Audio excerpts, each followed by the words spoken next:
So this is how I cut threaded rod with a Sawzall with a metal cutting blade. This is Milwaukee. Now, I know Milwaukee makes a threaded rod cutter, and maybe that's for if you're cutting like a million of them. Maybe one of you guys have it. You can let me know how good it works, because I just do it like this.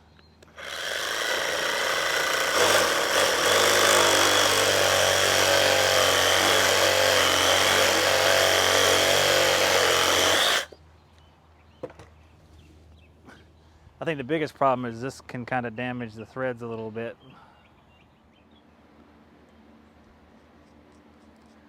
All right, I guess the Sawzall is fine. I am working on doing a review of a Vivitar light, like a studio light. I need to build an apparatus to hold the light because it's very heavy, which is a negative.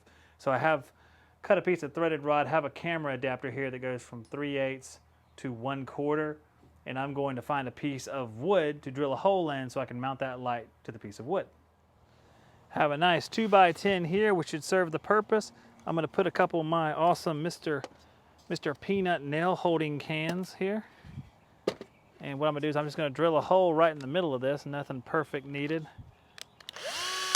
Using the Skill Power Core 20. And using the dullest drill bit in man's history. So now that I've done that, I know this will fit down through there. I just want the nut to be recessed inside. So I'm going to chew up a little bit with this paddle bit, see if that'll work.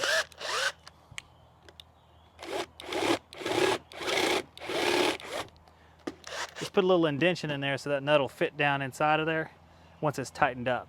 So let me give it a shot and see if that'll actually work.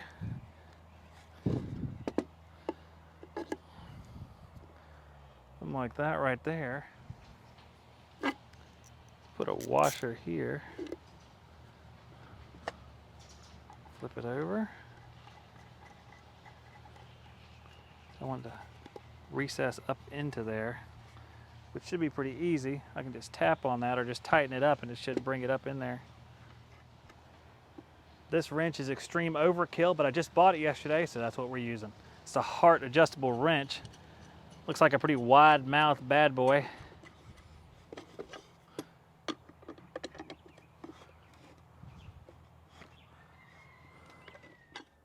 And although I believe I should stain this board now that I see the nice clean light next to the dirty board, it does serve its purpose, and I'll be able to review anything that mounts to a 1/4 inch threaded rod with this device, or 3/8 for that matter.